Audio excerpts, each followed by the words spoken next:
Hello!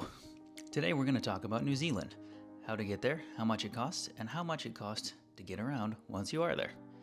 Our trip was in March 2025, 2 adults and one 10-year-old girl, and we flew from the Midwest of the United States to New Zealand and back.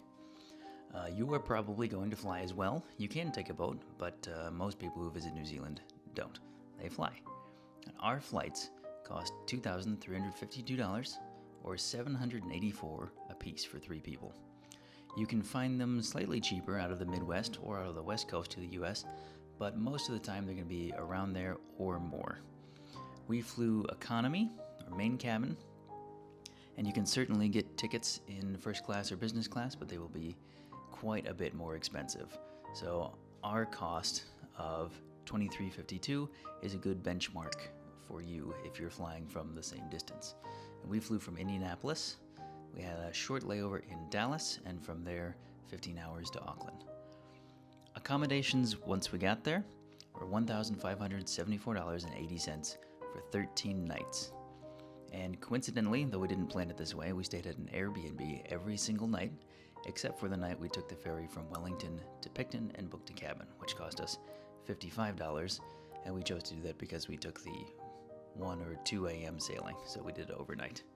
You can certainly find cheaper places to stay. There's lots of motels and holiday parks, things like that, or you can camp. Van life is very prevalent in New Zealand, but we chose to stay places where we could sleep in a bed each night, and quite a few with washing machines. Only one with a dryer, so if you're planning on doing what we did, packing less clothes and finding washing machines, you're probably going to have to air dry. Dryer machines are not as prevalent as they are in the US. Our next cost was for the rental car, which was $386.71 for 14 days, unlimited mileage. That was a Kia Sportage, which took diesel fuel. Now, I'm proud of this one because we got a pretty good deal on this car. We had second thoughts and went back to book a different car about a week after we booked this one, and the price had just about doubled. You can probably expect to pay more than this for just about the same period of time. So this is a pretty good deal. If you want to anchor your price at $386, $387, you're probably going to pay more than that, but good luck. Gas and fuel for our diesel Kia Sportage was $288.41. That's in American dollars. We traveled 2,735 miles, or just about exactly 4,400 kilometers. The average cost of fuel was $1.90 New Zealand dollars per liter, although we did see it down to $1.79 and up to over $2.10 New Zealand dollars per liter. So that came out to about $4.13 per gallon in US dollars. And diesel at the time was cheaper than gasoline, so we're pretty happy with our SUV, and it's just under 70 miles per gallon. You'll probably have to park your car at an airport if you're going on a trip this long. Indianapolis cost $9 per day in the long-term parking lot, so we spent $135 there as well.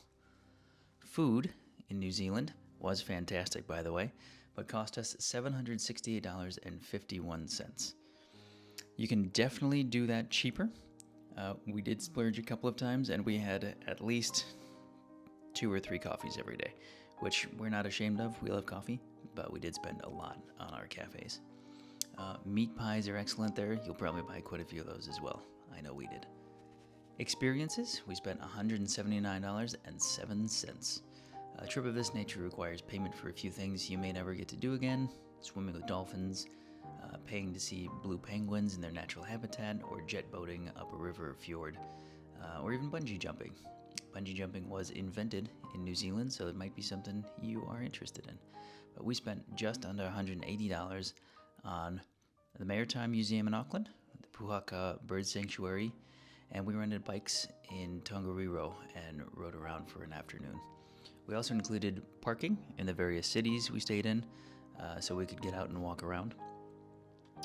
And our total was $5,857.40, making this our most expensive trip yet. Even though it was the longest, it did cost quite a bit more. The tickets and the accommodations being the largest costs here. Places we could have saved were food. We could have spent a little less going out to eat, but we did save a lot of time by not making our own meals a lot of the time. If you add all the numbers we talked about, you'll come up a little short. We purchased some gifts, an umbrella with kiwis on it, some playing card with kiwis on it, stuff like that. You get the idea. You'll probably have your own sundry various items you'll need to purchase on your trip, and we spent it, so we included it in the total. So as always, we have receipts. We welcome any questions about our totals, what we researched, how we planned, or what to expect when you go on your trip. So shoot us a message, give us a like, and happy travels.